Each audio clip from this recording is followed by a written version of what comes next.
What's up, everybody? Really appreciate you all for tuning in. My name is Law Nation. That's LAW Nation. And we're going to talk about the Joneses again. I'm talking about Stephen Jones. At this point, he's living in the land of optimism, which is cool. It's a good creed to live by. And with that being said, he talked about bringing back Gerald McCoy for next season. He's in plans. And he was talking about there's opportunity and optimism for them to come back to help out this particular team on 105.3 The Fan. You guys can check them out. Wonderful radio station there. Gerald McCoy, 6-time Pro Bowler, right? We thought that by signing him was a first situation for us to identify that we need help from the inside.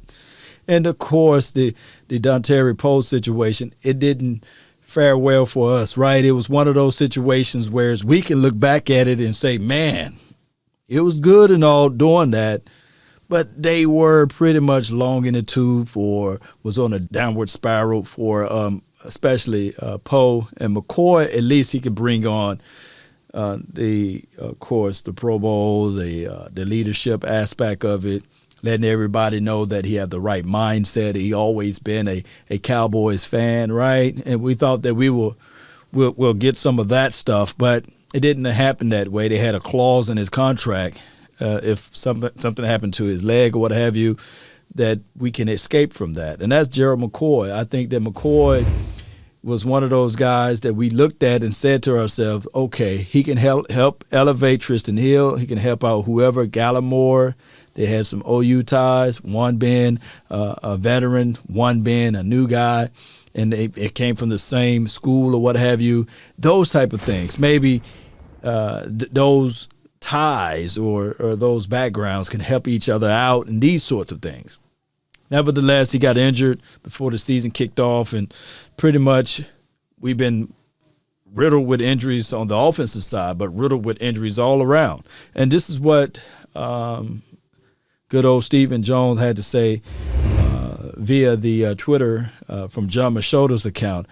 He says, yesterday in an interview, radio interview, Cowboys executive Stephen Jones made a statement which seems to indicate Dallas is still interested in bringing back Gerald McCoy. Here's the thing. Stephen Jones on 105.3 The Fan on 2021. Cowboys, you talk about Lyle Collins, Tyron Smith. You talk about our quarterback. You talk about two of our better defensive tackles, Trysten Hill and McCoy. There are some opportunities out there that are going to return to us. Should be a big help for us. So that's what he said. Basically, in that interview, and shout out to John Machota for putting that out there.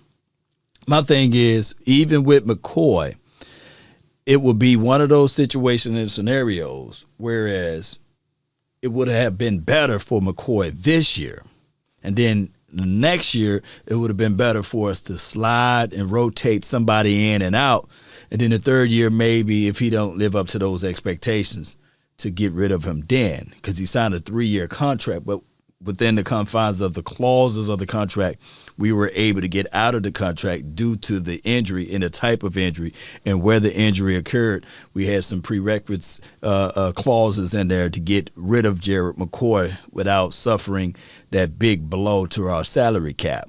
Now, a lot of people during that time was angry and upset, but we were saying that, hey, that's just the price of doing business. That is what's in the contract, and that is what we live by. Now, granted, should he be a solid for 2021? No. I mean, solid as the Jones is doing him a favor. Now, if they do bring him back for a cup of coffee, he's 32, he'll be 33. That's long in the tooth, especially being off for a year. There's a lot of growing pains with that, believe it or not. So my thing is, Cowboy Nation, it will be better for us to just move on. Let me repeat, it will be better for us to just move on, kick the can down the road with something else. Spend a little bit more money to bring in somebody else that's younger, that can really be an impact to this team. Now, I do know that you got the Calais Campbells of the world who's pretty much the same age. What, he's 31, 32. Maybe he's 33 as well. And I do know that there's been teams in the past that pulled the trigger on someone that's older, and it worked out for them. But I'm just saying, with this McCoy situation, it will probably be better for them to go into this particular draft somebody. It could be the Marvin Wilson kid. It could be the Jordan Davis of the world. It could be the Steele's kid. I think Darius Steele. But you guys get what I'm saying, right? And you guys can post in the comment box who would you prefer, or digging in the bag of tricks with the free agency. There will be some guys out there that we can probably take a real good look at. Not going to put names out there because it's really too soon to say, but that would be the better option in my opinion. Is to do that. Don't depend on that. Now with Trysten Hill, let me pull that up again because I think he talked about Trysten Hill. He said, yes, you talk about our quarterback, you talk about two of our better defensive tackle, Trysten Hill. Now, better, when he talk about better, let me go back to when he says better, I don't really know if we can really say that he were one of our better defensive tackle in Trysten Hill.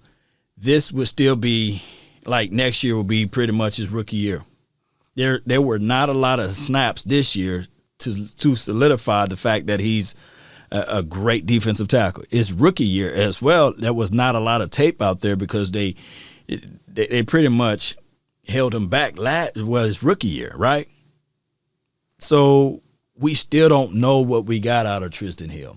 Now, could he be one of the guys that during this offseason, he's in the weight room, he's throwing weight around, and now all of a sudden you see this new improved guy? Yes, but I want to see it on the field. We can't just continue to pull things out of the sky and say, okay, these are tangible things. No. It's intangible. I want something tangible that we can physically see and touch and see the progression, see the growth, right?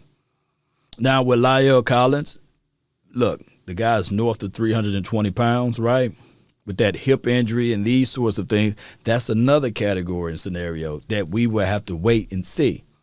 So in this draft, don't overlook offensive tackles.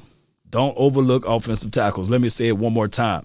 Do not overlook offensive tackles. We have to really look at this situation and say to ourselves, okay, cool. We still got to do the evaluation process. We do.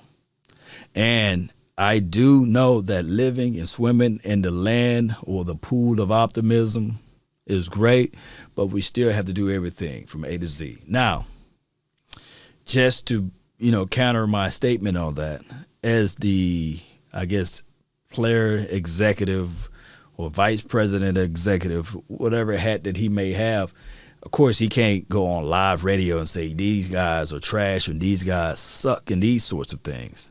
And I agree. Nevertheless, we will have to still do our homework.